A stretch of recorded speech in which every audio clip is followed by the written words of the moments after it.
Hey, OGP. What Hey, up? What up? OGP. What up? Hey, welcome to the family. Oh, hey. Oh, What's bada going boom, on, bada man? bing. Bada bing, bada boop, Betty boop. Oh, What is man. going on? Got the Oh, OGP-ster in the house. How you doing, yeah. brother? I'm well. Thank you very much. Life is good. My apologies to everybody waiting on us. It was my fault. My computer took a No, dookie on me a few you're minutes fired. ago, No, you're fired. You're fired. otherwise life is good. And, I had a lot of fun watching this movie that we're about to talk about right here. Oh, awesome, awesome. That's awesome to hear. What is going on, all you mobster movie maniacs out there? It's your boy Fat Samurai Guy back again, hanging out with the OGP-ster. That's right. Who we got in the house here? We got Jake Hall. What is going on? Welcome, my friend. We got the anti-hero headbanger. That's right. Doesn't have a clue about the movie, but he's coming in to hang out. Hey, it's good to have you here, my friend. And a quick reminder, don't forget this is a spoiler discussion. The movie has been out for a while. Heather, how you doing? And Pazuzu, what's up, dudes? What's going on, brah? What up? What up?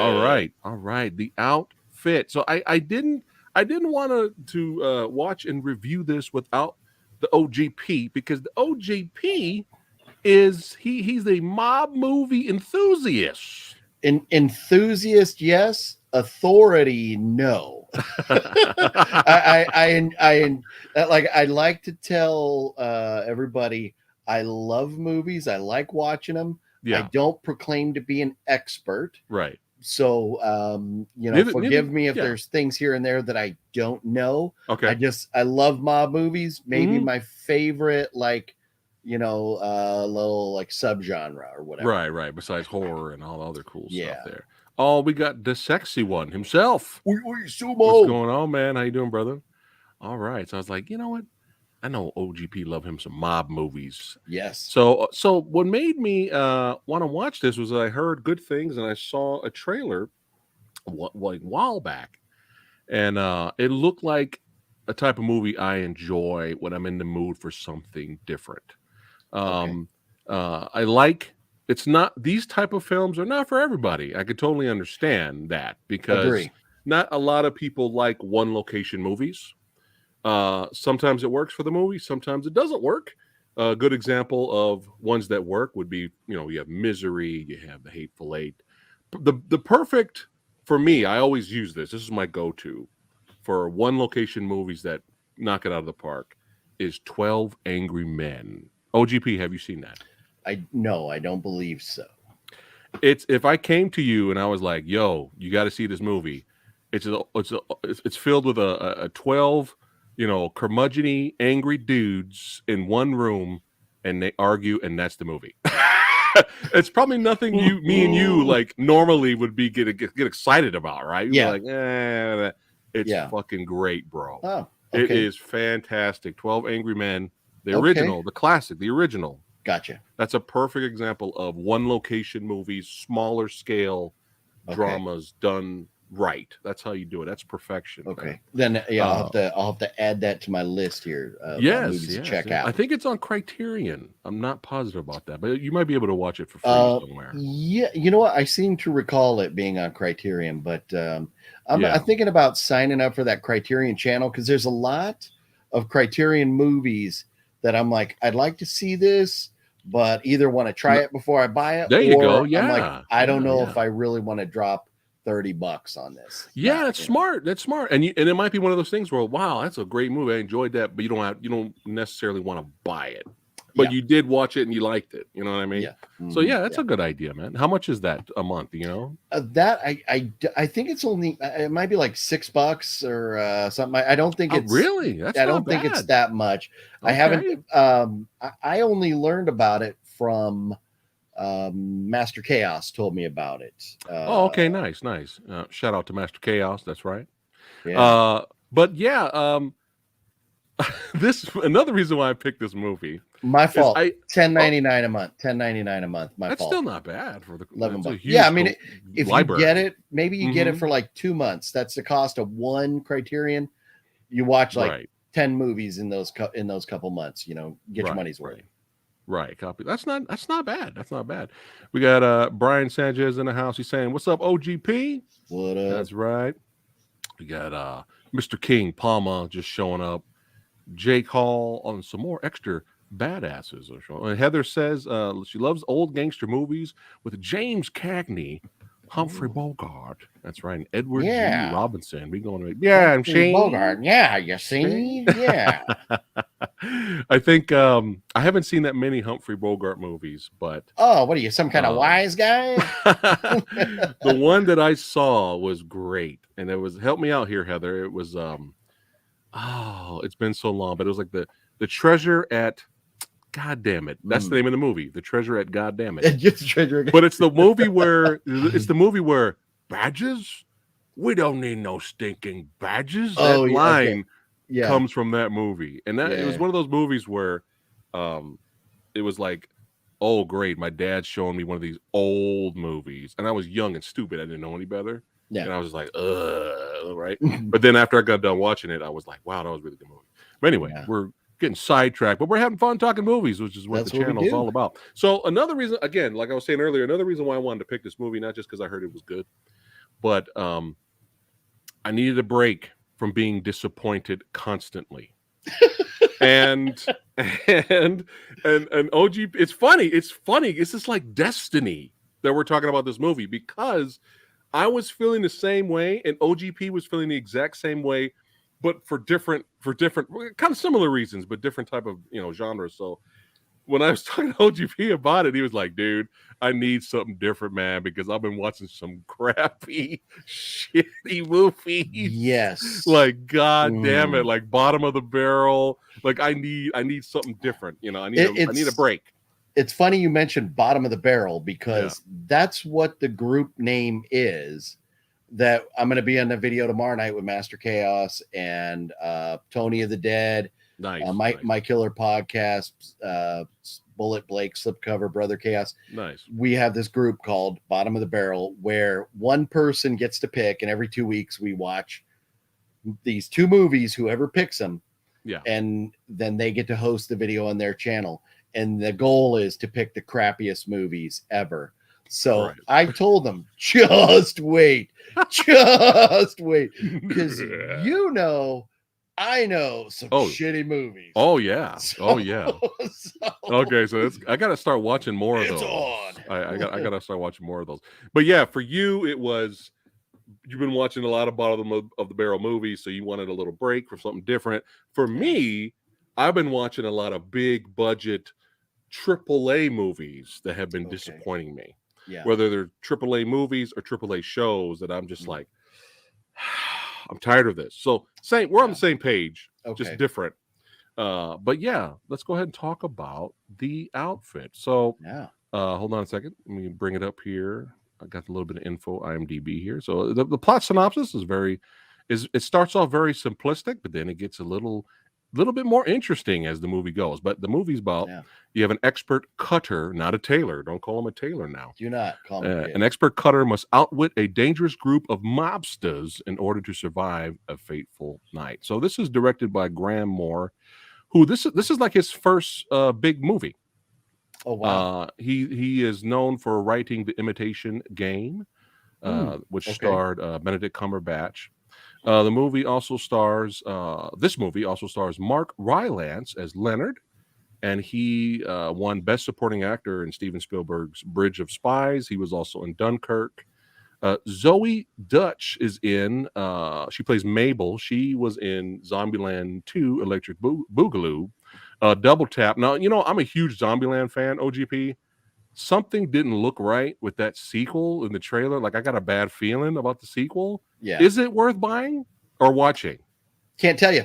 Tell you. So, never mind. It's funny because all the movies you mentioned, the titles you mentioned that were, Graham Moore and Mark Rylance were responsible for, I was like, all three of those excellent movies. And then you're like, and Zoe Dutch was in a shitty movie.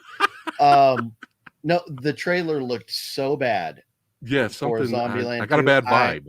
I love Zombieland so much that I was like, I just can't do this to myself and end up hating this franchise because of where they went with it. So All right. Well, I will continue to stay away. Dylan O'Brien, who plays Richie, he was in a solid action movie, not amazing, but it was a good watch. It was called American Assassin with Michael Keaton. Oh yeah, yeah. I He like that also was movie. in a cool, nice. Michael Keaton was great in it too. Yeah. He's also in I consider it extremely underrated post-apocalyptic comedy called Love and Monsters, which is a movie title that I would just completely pass on. But when you watch the movie, it's actually kind of funny. It's actually Okay. a fun post-apocalyptic movie. Okay. He was in that, and then Johnny Flynn, who plays Francis, Francis. was played David Bowie in the biopic Stardust, which I'm not sure if that's any good. Really? Biopics are hard to do, Yeah. but that's who we have here. There's some other ones, but I just wanted to get the meat out of there. So, here we go. Thank you, Heather. The treasure. Hold on, let me bring this up. Treasure of Sierra Madre. That's the Oh, name of that okay. movie with Humphrey Okay. Bogart. Badges? We don't need no stinking badges. Yeah, that was good stuff, man. Let's see here.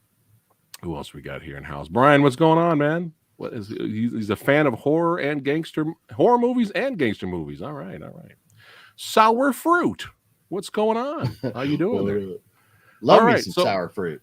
so so before we jump into it, a quick warning: if you guys are expecting a nonstop action thrill ride gangster movie, if you're expecting like Scarface or a very fast paced movie like Goodfellas or Scorsese or something like this from Untouchables, if you're expecting this kind of movie, you might be a little disappointed.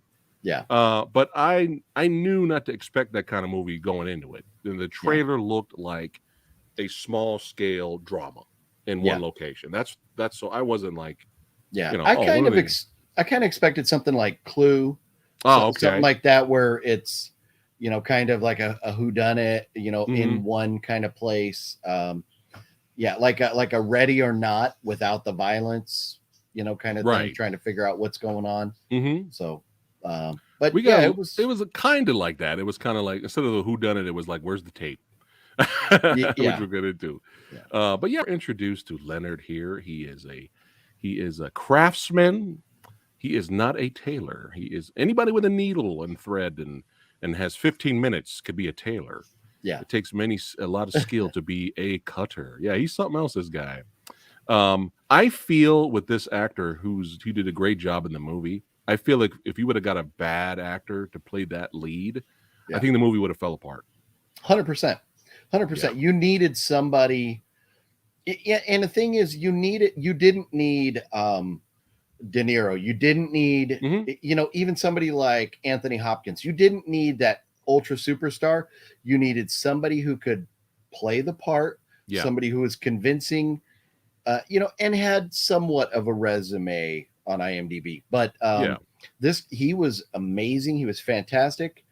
Uh, I don't know. I think he nailed it. And as the film progresses, where you see him go was all like built up throughout the movie. So I absolutely loved it. He was excellent, perfect choice, perfect casting. Yeah. And the character of Leonard was very, very, very, very proud of what he did for a living, but very humble, very quiet. Didn't Yeah, really want to. He's the type of guy. He's not going to shake things up. He's not going to go to the bar, and dance on tables and shit. Like he's not yeah, that kind of guy. yeah, But in his shop that he has set up in Chicago in 1956, they share a mailbox in there. So customers come in there and they drop stuff and pick up stuff. And we get some interesting shady characters that be yeah, coming in and out of there. But our lead here, it's their business. That's not his business. He's not one to ask questions. He's just there doing his job. yeah. And you see that symbol on there. Well, that's the symbol of the outfit, which we'll Outfit. get more explanation of what the outfit is a little bit later. I know if people are thinking like, "Oh, he's a tailor." Oh, the outfit, I get it. It's like, no, Ta-da. Yeah, the little ta-da. double entendre there. Yeah, yeah, Yes. yeah, yeah. But his secretary, who works with him, or Mabel here, they kind of have a kind of a father-daughter relationship, a little bit, and she keeps asking him, what are you doing here? Like, why?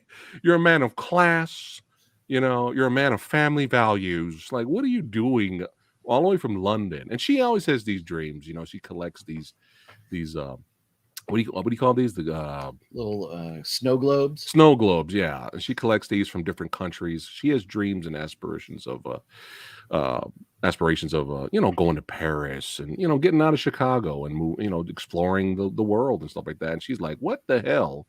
Why would you leave England to come all the way out here of all places, Chicago, to Chicago?"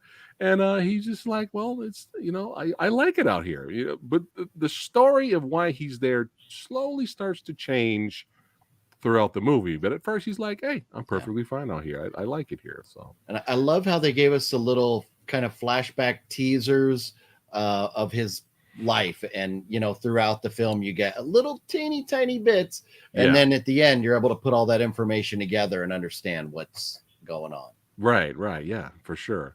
And now we're introduced to Richie here as a Richie Boyle. That's right. And his father Boyle runs the town. Richie's very cocky, young, waiting to take over. He's the number 2. But he has an interesting relationship with Leonard. You know what I mean? He tries to figure Leonard out when he doesn't have to. Really, they get in these conversations, but he doesn't have to try to figure out because Leonard's just a cutter. But he's fascinated with his dialogue, the way he talks. His past. So they do talk to each other. He is fascinated with him. When he left, when they went to go pick up the mail, get the important package. When he left, Mabel and him she kind of looked at him in a strong way as Richie and his boy left the tailor shop. And basically we have a scene where Leonard and Mabel have this dialogue where he's like trying to hook her up with the guy down the street. He's trying, kind of be a father figure because he doesn't want her hanging out with riffraff. Yes. But she's like, "No, I'm a strong, independent woman that don't need no man." Because that existed back in the 50s, right? Right. Yeah. No problem. Yeah, go do your thing. Yeah. But no, she had this line like something like, "If you look into their eyes and you show them," I forgot the exact line, but it was something like, if you're just as strong or as badass of a presence, you look into their eyes just as hard as they looking at you, they'll back off or something like that. Yeah. But it was all a facade because she's been hanging out with little Richie there. They got a little something going on. And goddamn bad boys, fuck this, man. No, we first get the introduced with Richie's jealousy of Francis, who we're going to be introduced to his character in a little bit. And Francis is like super buddy pals with his father because he took 6 marbles. I love how they call bullets marbles. Yeah. I love that. It's kind of funny. Yeah. So there was a hit on his dad, and Francis was there, his right-hand man, took those 6 marbles. And after that, Father Boyle was just like, he loves Francis. He kind of trusts Francis and stuff like that. So Richie's like, hey, I'm the number 2 guy. This Francis guy is throwing his weight around. I don't like this guy. So we're already introduced with them a little bit of a rivalry here. Yeah. But late in the night, we got our home skillet here, Leonard, working late, and he hears a noise. He hears a knock at the door. He goes and answers the door, and then boom, man, Richie has been shot. And Francis is with him this time. He brings Francis in. Of course, Leonard's freaking out. He's like, "Take him someplace else. This is not a hospital." Yeah. But what was interesting is he's like, I used to serve in the war and all that stuff. And that's why he's like, he's looking at the wound. He's like, "Look, I served in the war. I know what this wound is not good." The marble went in and went all the way through, though, at least. Yeah. But he's looking like, this guy needs a doctor. He needs a hospital. But they don't. Francis doesn't want to take him out of there. So Francis is like, "Sew him up." Yeah. Sew him up. And Leonard's like, "What the fuck?" He's like, "Are you sure you want me to do that?" But he starts sewing them up. Yeah. He's like, fuck it. I'll use what I got. I'll fuck it up. And he ended up patching up the wound pretty good there. And then Francis is like, okay, while Richie's passed out, let me go ahead and handle my business. This important package here. It's kind of like, it was interesting because once Francis realized, well, basically Leonard's asking too many questions now. And I really like this scene right here because Leonard's like, look, man, I don't know anything. I didn't hear anything. Yeah. Please don't leave Richie here bleeding on my table. I don't want any part of this. And I like the dialogue where he leaves and he comes back in, he shuts the door and he goes, well, it's too late because now you're in it. And now your family. Welcome to the family. He's like, you're in it now, buddy. You're in it now. And as you can see there on the left is the briefcase. And the briefcase is very important because there is a cassette, a very important cassette is in that briefcase, but he's leaving him there. He's got to go out, handle business before he comes back. So let's talk about what's in that briefcase, or talk about the importance of the cassette tape, OGP. So, and this is what's interesting. The cassette tape, how and where it got there, we find out later in the film what it really is all about.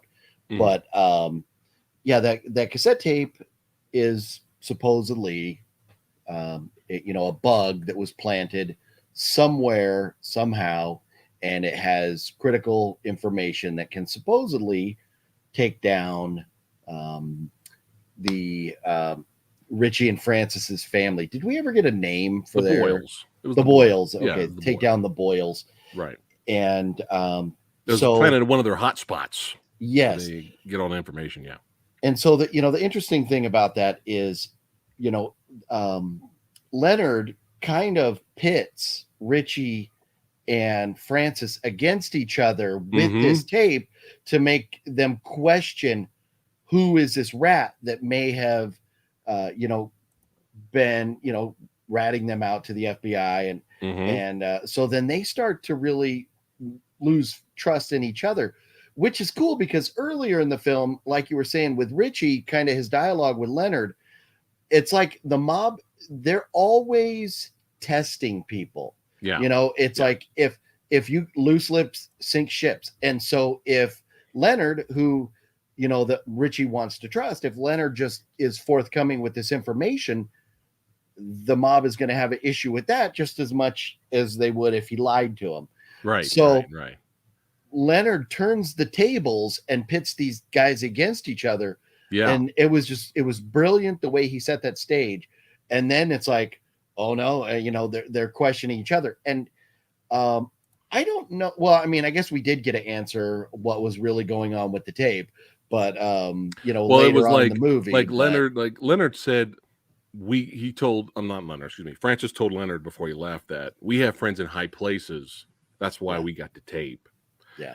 Because there's a rat. We just got to find it. They don't know who the rat is. But yeah, that scene you were talking, man, about the tape, and Leonard smartly, in a very smart way, pitting them against each other. Yeah. This was a great scene, dude. This is like one of the highlights because I was kind of surprised by this because Francis was like not really backing down, even though that's his boss's son. And I was like really surprised, dude. Yeah. What happened after that? And I love that in the writing because at that point, a lot of the audience is going to be going, Francis has to be the rat. He has to be the rat because he's so damn concerned about this tape and he doesn't want Richie to hear what's on it. So you're thinking the writers want you to think that, even though they're, eventually going to go a different direction with it. Right. So that was great. And to me, the writing throughout this whole film was, it was brilliant because even from the opening monologue there that went through the credits and into the first few minutes of the film, I'm sitting here watching this and we're just watching the cutter do his work. And it was very beautifully shot. The whole throughout the film, even though it was one location, it was just gorgeous. The entire thing was shot beautifully. But the dialogue at the beginning, I'm like, okay, what, like Where's at this first, going? where are we going? Yeah. But it kept me interested. And so, and the metaphors and the things that they were comparing, or, the between a seamstress or a cutter and the outfit, the mob and all that, Yeah. bringing those together.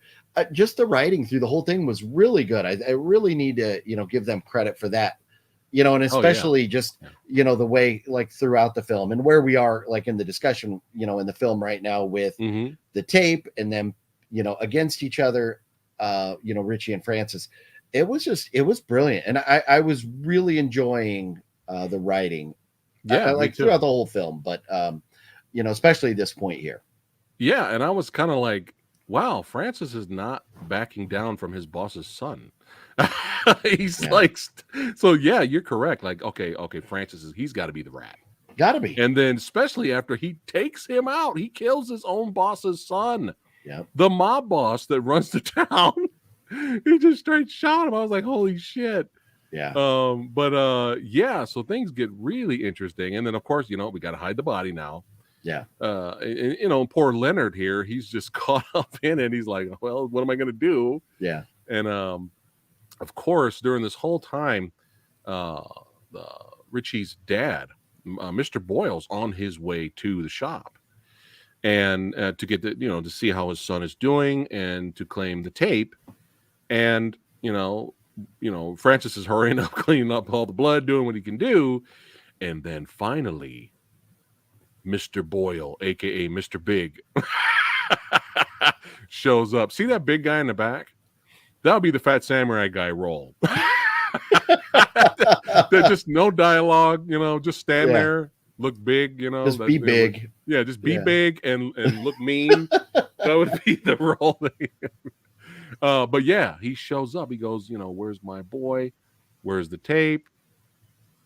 And then they have to, I think, again, like you said, the writing and the Leonard character being so fast and quick-witted and just kind of like, oh, he left, he's not your brother. I mean, your boy's not here. He's gone. He took the tape with him. Francis was in on that too. He's like, oh yeah, he said he was going somewhere. And of course the dad's pissed off. He's like, you let him leave.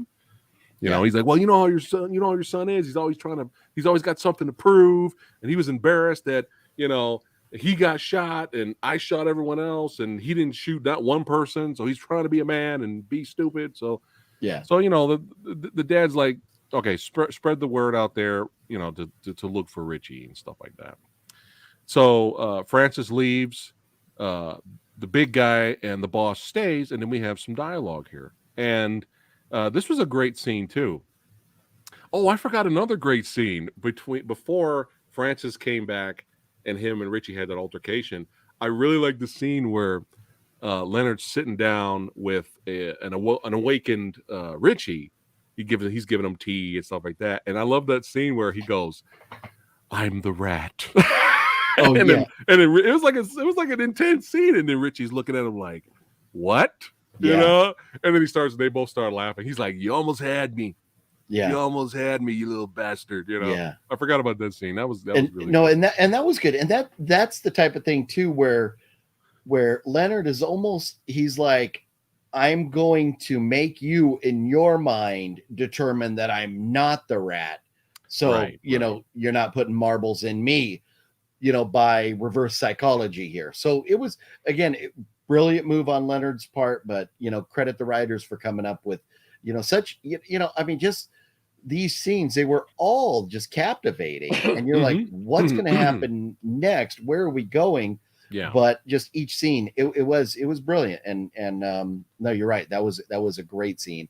And, and at the end there, the whole like, you got me. I reminded me the whole like, Ray Liotta, Joe Pesci, like, you think I'm funny? What kind of, tell me I'm funny. How am I funny?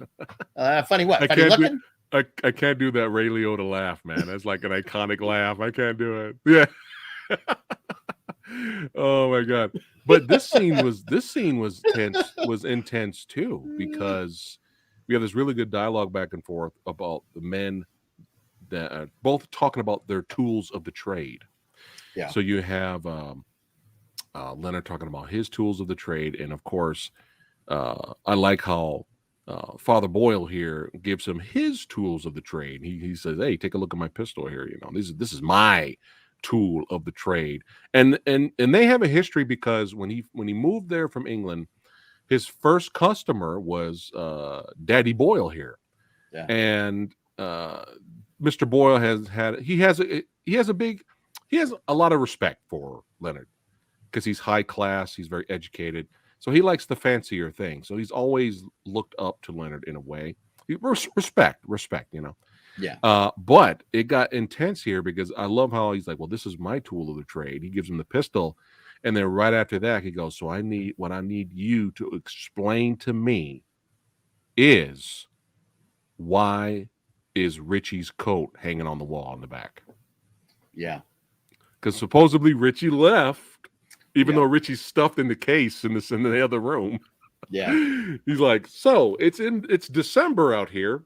Funny how Richie just Yeah. ran out without his coat. Interesting. Yeah. That You was a know. great turn right there because I was so focused on, the gun and the scissors or shears, whatever you want to call them. Focused on those and where they were going with those. And then for that conversation to go like, yeah, this is my tool, but what the hell's going on with the Yeah. jacket over there? Like, Yeah. oh, what? And then it's like, okay, Leonard, now how are you going to get out of Yeah, this one? exactly. And it wasn't looking too good. No, No, it wasn't. Leonard, look at his face right here. I mean, Leonard was Yeah. like, hey, he just left with it. It wasn't looking so good. But right at this point, he had no choice. He was gonna rat out Francis. Yeah. He was about to, but right at that moment, Mabel shows up and she's like, oh shit, I came at the wrong time. Yeah.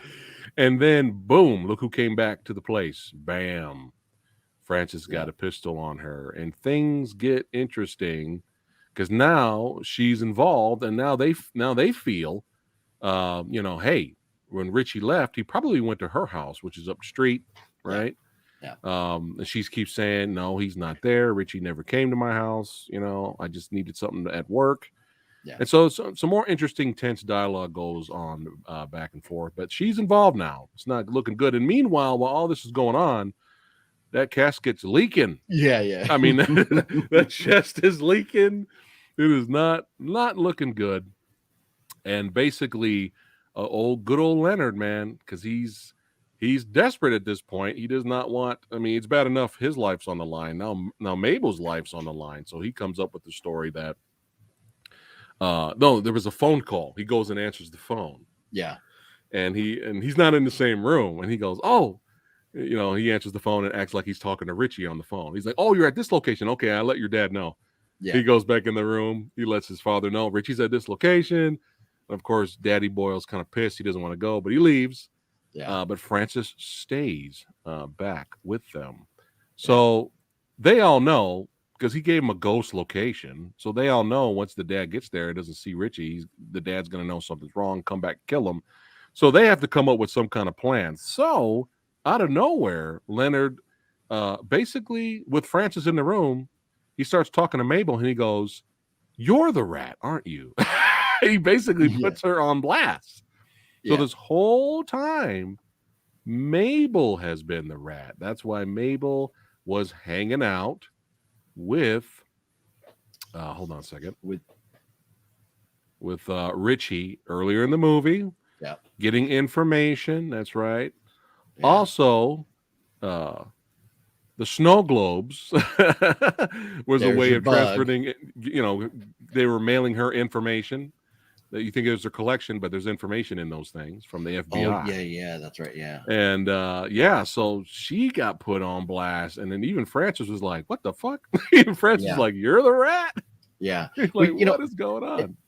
Before this, stepping back just a minute in the film, when Francis shows up, and when Mabel shows up, with the Francis has the gun to Mabel's head, and then Francis is like kind of fearing. He's trying to figure out what he can do to put the blame on somebody else, to take take the focus off of him as possibly having done something wrong. Yeah. So he's blaming, oh, Mabel, we got to, so they're going to take her in the back and, beat the crap out of her, do whatever they got to do. Oh, yeah. I forgot that. Yeah. And you see the emotion in Leonard and kind of the flashback to, what you learn later in the film that, supposedly he lost his family in a fire, right. Back in London. And there's more to that we learn later in the film. I won't spoil yet, but you see that father-daughter connection really come to head. So what we established with their little banter and their conversation early in the film around the table, cutting and everything, really was foreshadowing to, his passion and his caring for her as like a daughter. And so it made that scene so powerful. And his and he executed so well with, the fear in his eyes and the concern and the what, oh shit, what do I do look. So it was so good. And then that the phone ring was perfect timing. And that was like, okay, writers kind of gave us a little bit of a easy out there. A little bit of an easy out, right? If you want to be nitpicky, right.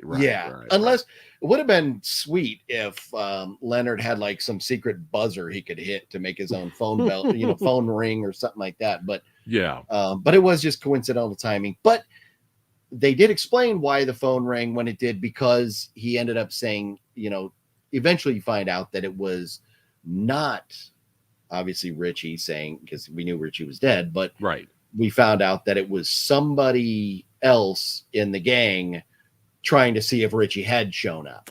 So it was plausible, but it was kind of the one easy out with the writing, I guess. No, that's a good point. And I'm glad you brought up that scene about the connection with the daughter, because I forgot to mention that, because at first she asked him, well, why'd you leave London to come to the shop? Mabel did. And he goes, I like it here.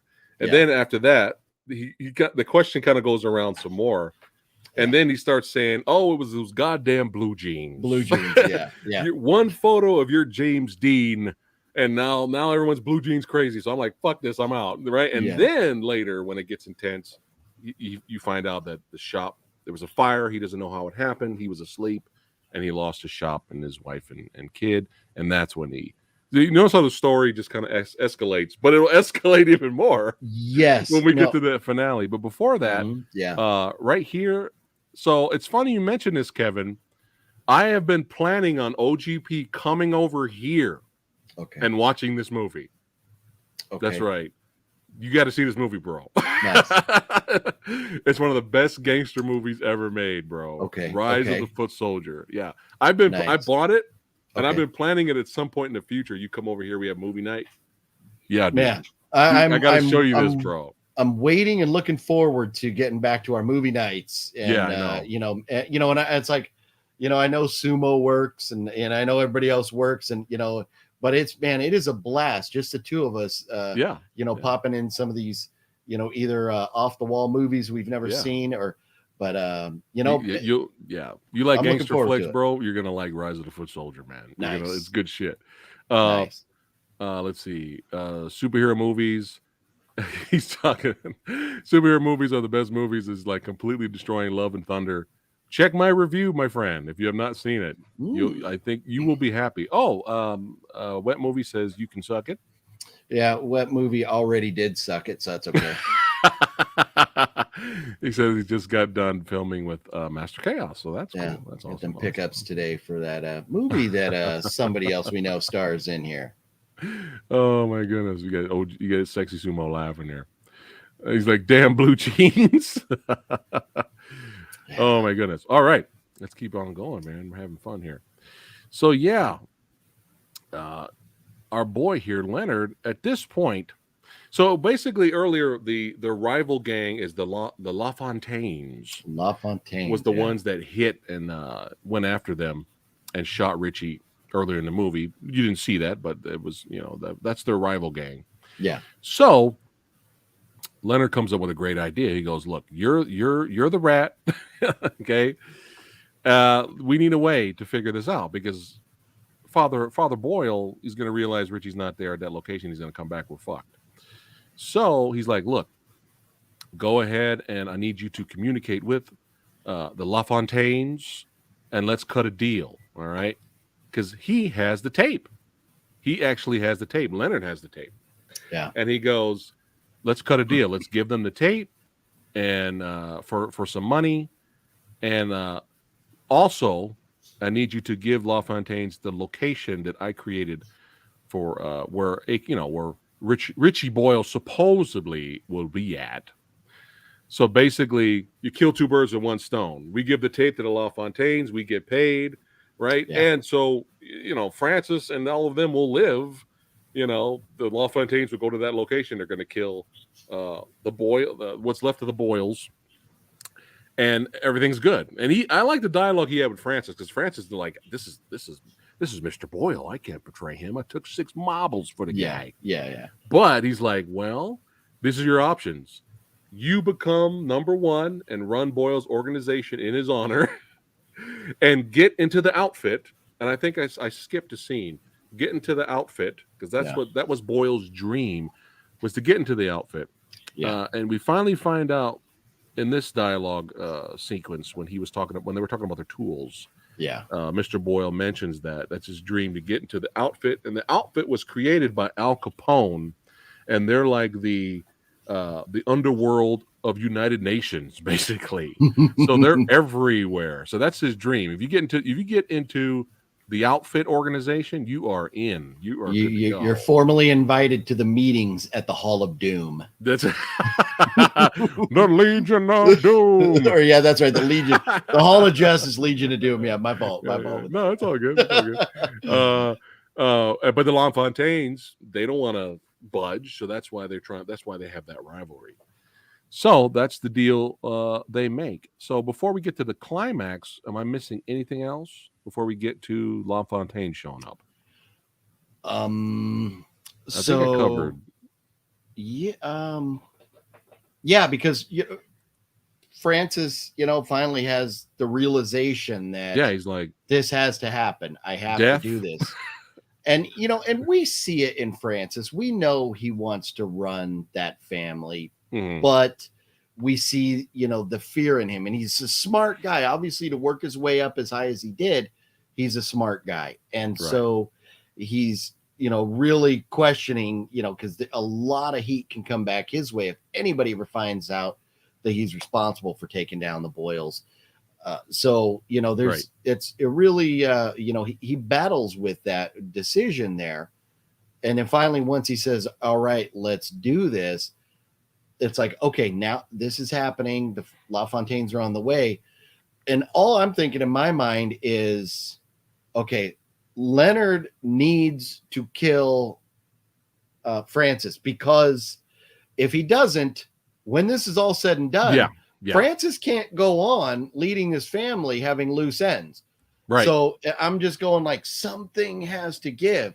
Yeah. And it gave. It gave later on in the film. It gave, but not at this point. So the buildup was really great here. And, and this is all like by this point in the film, because going in, I watched the trailer and all this, I just never realized it was really a one location film. Right. I thought that was just all they were giving us in the teaser. Right. And so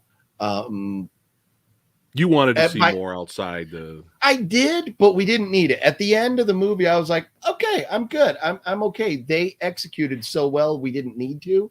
Right. Would have been nice to have some of the other stuff though. But by this point in the movie, I'm realizing this is a one location movie. We're not leaving this room. Everything that's going to happen is going to happen right here. Right. So let's get down to business. Let's see where this is going. Right. And so before the LaFontaines get there, they're about to walk in, and Francis, he has to hide. They can't see him. So Francis, with his pistol, hides in the closet in the back, or he goes in the room in the back.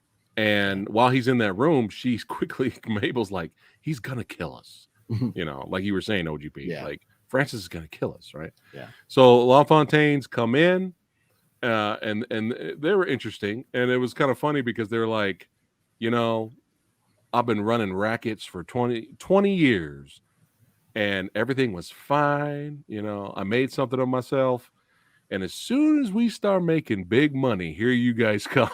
He's like, here the motherfucking Boyles and all the people like the Boyles. Here you guys come. Once we start making that big money. Yeah. Oh, it's a problem now. Okay, I see. Which was that was some funny dialogue. Yeah. But they come in for the tape. He's going to give them the money, but quickly, because Leonard's he's quick-witted, he's smart. He signals without saying anything to them that Francis is in the back room hiding. Yeah. And then, boom, Francis comes out. They have him. They shoot him, and then he drops. And they give the LaFontaines the tape. They keep the money, and she leaves. And everything seems to be fine as of now. And then we have the first big reveal to the second big reveal. First big reveal is Leonard basically talks about how he knew everything was going on. Yes. He knew Mabel was the the rat. Yeah. Same thing, I guess. And he's the one been fucking with the packages. So there was really the outfit organization themselves was not looking at the Boyles at all. Yeah. They didn't give a shit about the Boyles. Yeah. But Leonard was trying to get rid of the riffraff. So he gives the cassette that he gave the Fontaines was a fake. It was one of his recordings, his cutter recordings, talking about what he does in detail. That's what he gave the Fontaines, but he has the real cassette tape, and he gives that to Marble to give to the feds. Marble, marbles. All these goddamn marbles. These marbles. She's lucky she wasn't chewing some marbles over here. He gives the real cassette to Mabel, so she gets to give the cassette to the feds, which fucks up the LaFontaines. Francis and the Boyles are all dead, and she gets to keep the money and finally go to Paris and enjoy life. And she's really sad. It's like a touching moment. She doesn't really want to leave Leonard. She actually asked Leonard to come with her. Yes. But he was like, no, this is my place. He's like, he's like, starting over a second time will be easier. Yeah. And then But before we move ahead. on with that, Go ahead. Do you really think that he didn't want to start over, or was it kind of a la the end of the Batman movie where Batman knew if she stayed in his life that his life would cause her hell, so Probably she had to go. So that's so. what I kind of think with Leonard. He's like, I can't go with you because what we find out, and everything in the ties and all that would have made problems for her, could have been problems down the road. He had to distance himself from her. Right. So, there was that, but also I love the, like with the tape and him, when you find out that he was the one planting all the envelopes and messing with the tapes and all that stuff, it really, at that point, you're going like, man, this guy, he is good. But at the same time, these mobsters who would question him earlier in the film were not doing their true diligence because he was still hearing shit enough to be able to fool them. Right. And so it just shows how sloppy the Boyles were. Right. And maybe kind of why the outfit would really never want nothing to do with a sloppy family like that. Right. Mm-hmm. And even though he was kind of in on it and trying to betray, not betray, but he's trying to get rid of the riffraffs. Leonard is. He's trying to get rid of the riffraffs. Yeah. He's still anything could have gone wrong. He could have got killed at any point during that night if he fucked up. You know what I mean? So it wasn't like he was in control the entire time. Anytime he could have, if he did something wrong or said something the wrong way or stepped the wrong way, he could have got shot. He could have got killed. And so there's still that suspense. I have thoughts on that that I'll hold off until after we talk about the finale here. Okay. And I can't wait. I have those thoughts. Okay. So here's the big finale, guys. So up to this point, I enjoyed the twist. And sometimes when you have too many twists, sometimes that can ruin a movie. And we're going to be talking about that very soon in our suspense.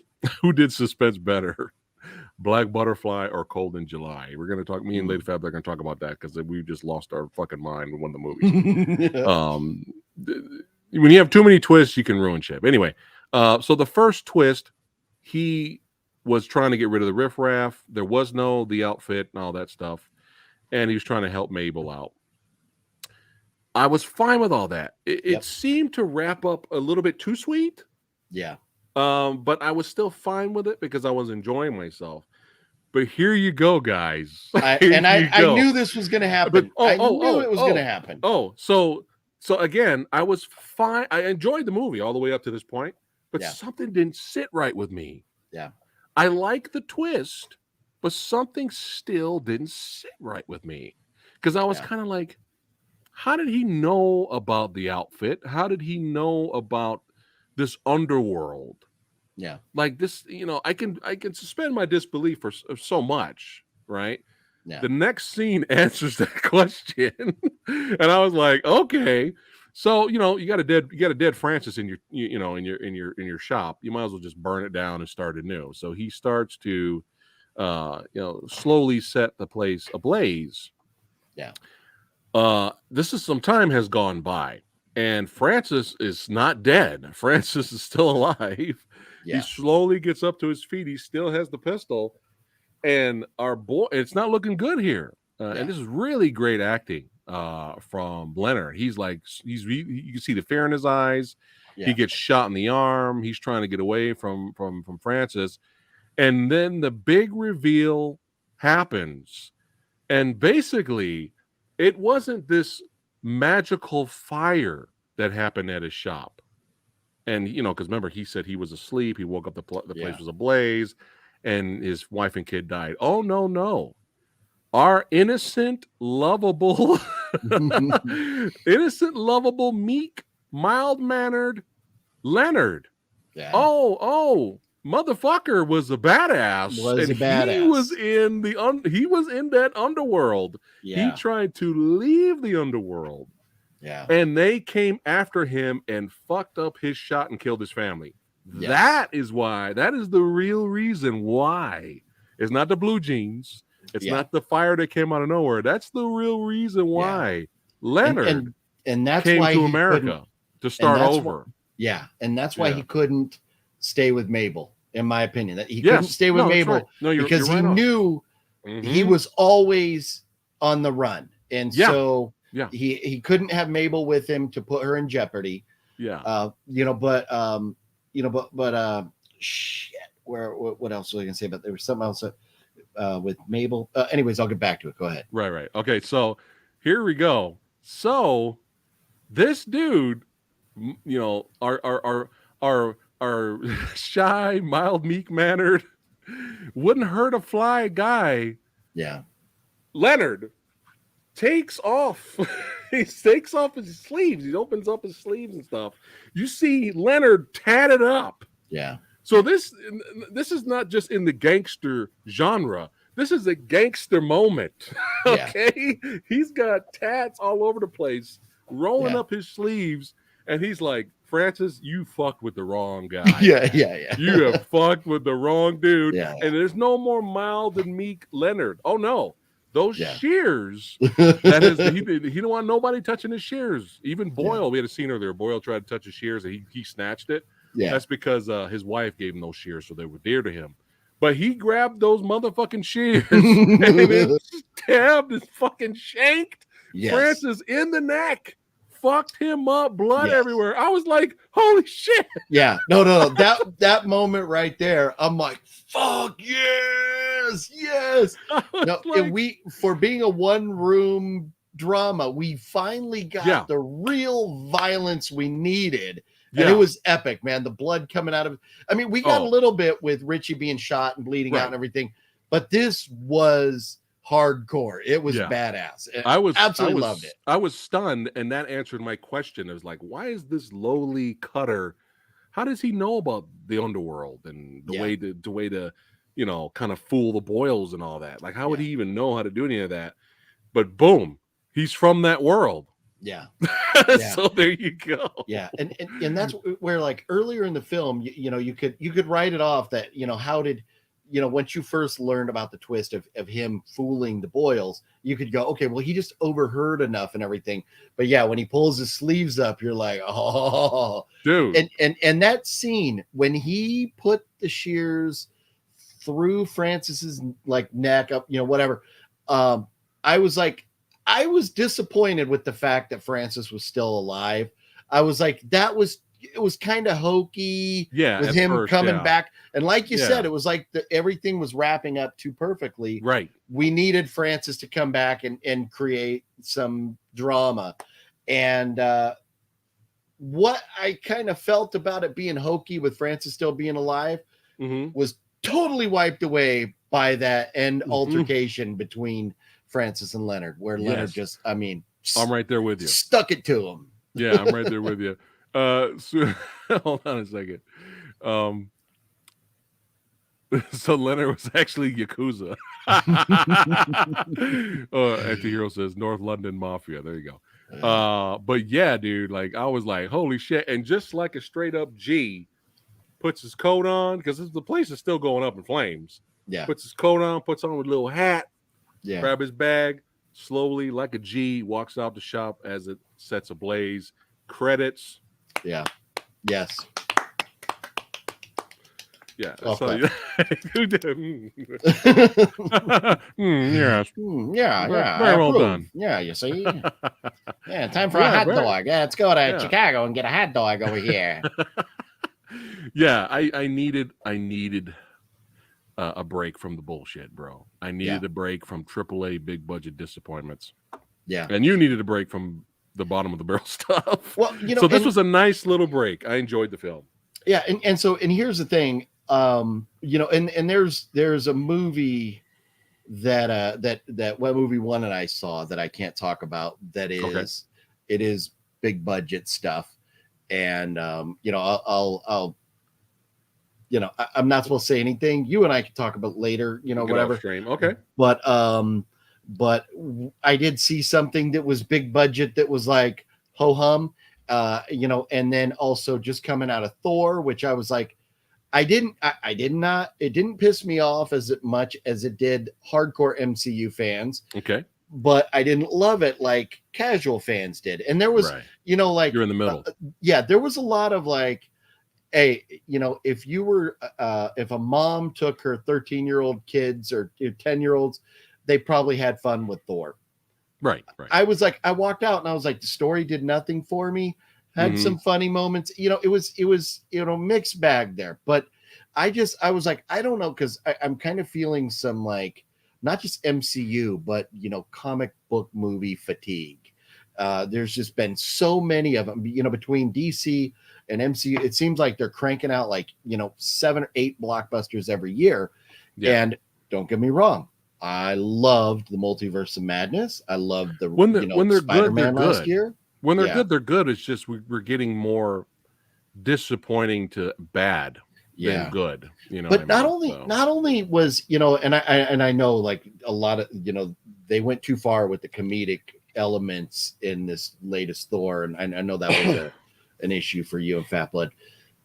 But not only that, but it just seemed like so much of the effects looked cartoonish. And so for me, you know, I've said it before, I'm not the biggest monster movie fan.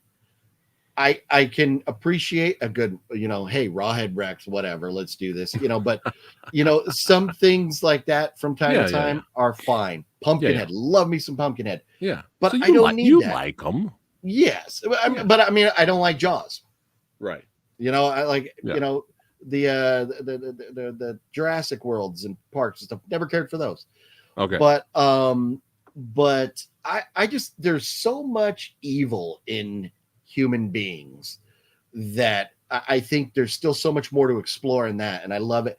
And that's why a simple movie like this, and I, you know, I say simple because it was very in depth as far as the writing and the plot, but it was simple because it was all contained in one location. That was, I just love the story. Give me a good story.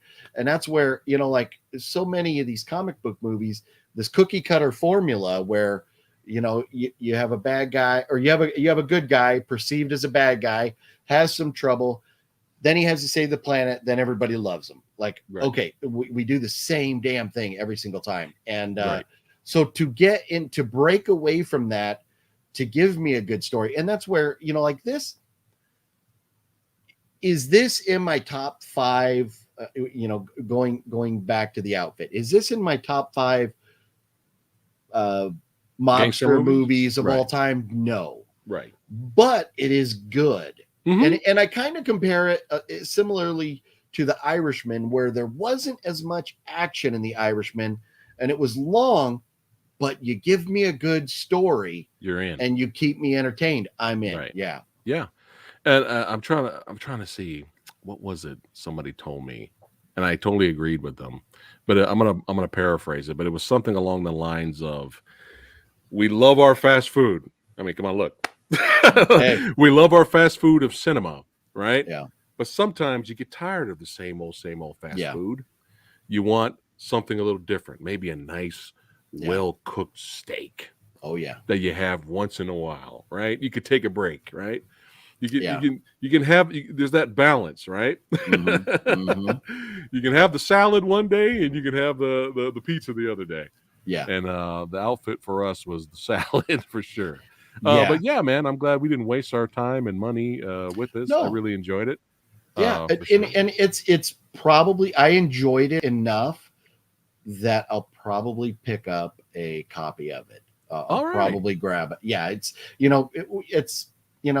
love, hey, if a King Kong or a Godzilla movie comes out, it's probably going to wind up on your shelf. If a mob movie comes out, it's probably going to wind up on my shelf. Unless it's just that damn bad that you're like, So it's just, it's good enough that I'm like, I'll probably get a copy of it. Oh, that's awesome. I'm sure it won't even be that expensive when it comes out. No, probably not.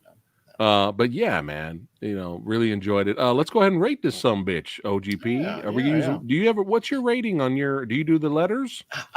So or you numbers on my channel? Yeah, no, I usually, I'm the weirdo. Fluffy and I have changed our rating so many times because it was, how many beers does it take to get through a movie? So if a great movie would be 1 beer, because you only need 1 beer. So the lower the number, the better. But that confused too many people, so we switch it around, just went 1 to 10. But I think, for your channel, don't we know you normally do like a 1 through 5? We changed ours too, so we're letters. Oh, did now. you? So So C is average. Okay. So what are you giving the outfit? I got an A-. Oh, look at that. Yeah. All right. Yeah. Awesome. Yeah. Awesome. Great. Samurai Guy is going to give the outfit a B+. Yes. Really, really, really enjoyed it and highly recommend it for sure. Very good. Very good. Yeah. All right. We have here hold on, I'm going back to the comments here. We have Kevin saying, everything everywhere all at once was my steak and salad. Yes.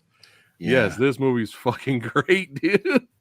No spoilers, please. No spoilers yet. I haven't seen it yet. I'm dying to see this movie. Dude, this movie, bro, is fucking nuts. Yeah. It's so over the top, but in such a fun way. So highly recommend it, man.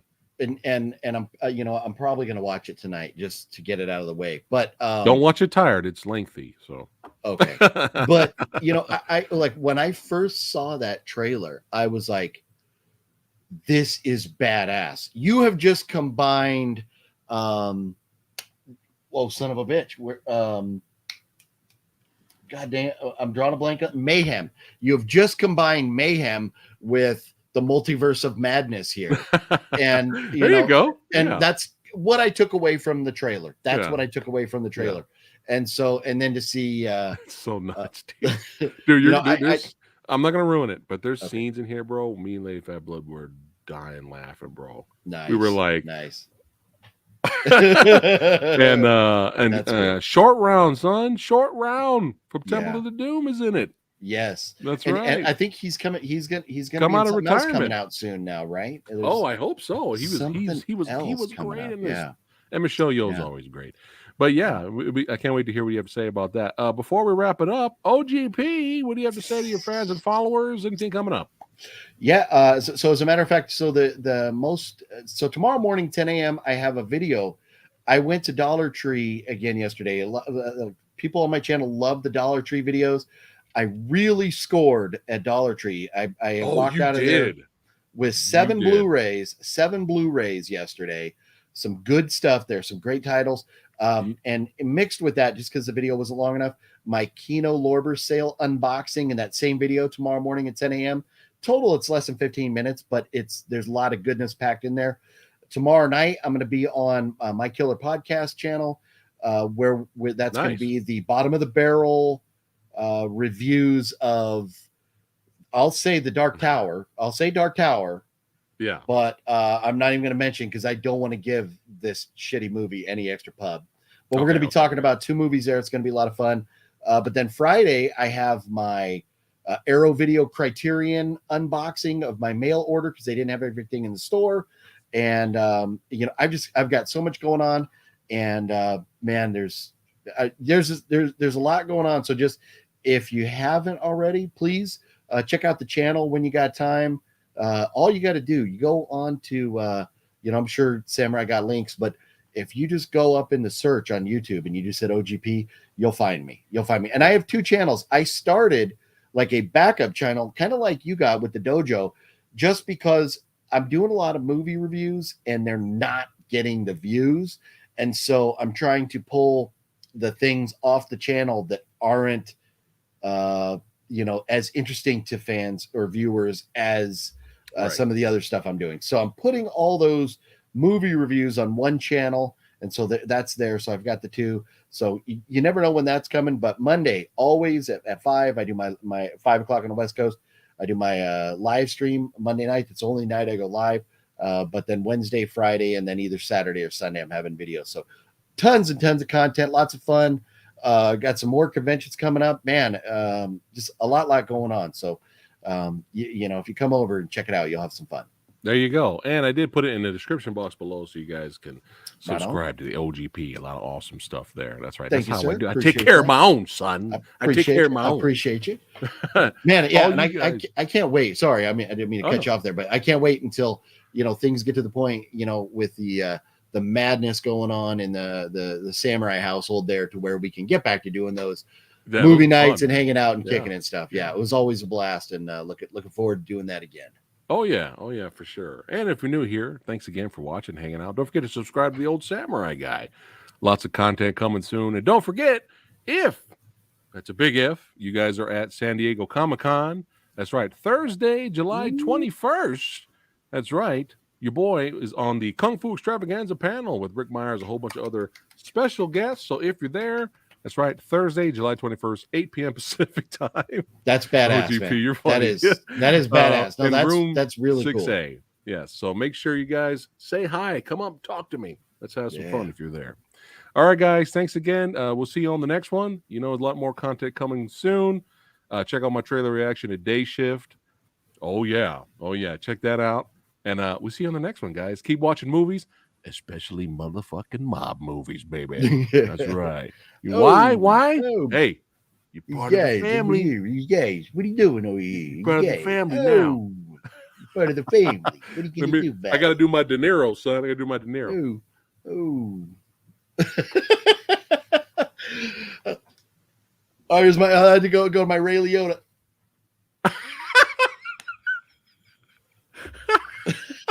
See you on the next one, guys. Oh, man. Take care. Bye. You really own it.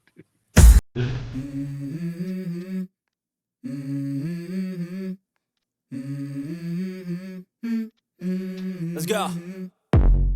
I wake up to a little bit of drool on my pillow, feel like it's gonna be a bad day. Yeah, I'm tired of shit, and the coffee ain't hit yet, damn, ain't that great. I don't wanna go to work, cause my boss is a jerk, and I'm not even that paid. I need a change in my life, cause I don't feel alive, and there's nothing that makes me happy. Hold my beer for a minute, I'm about to quit my job, cash in for a Show the fucking blood.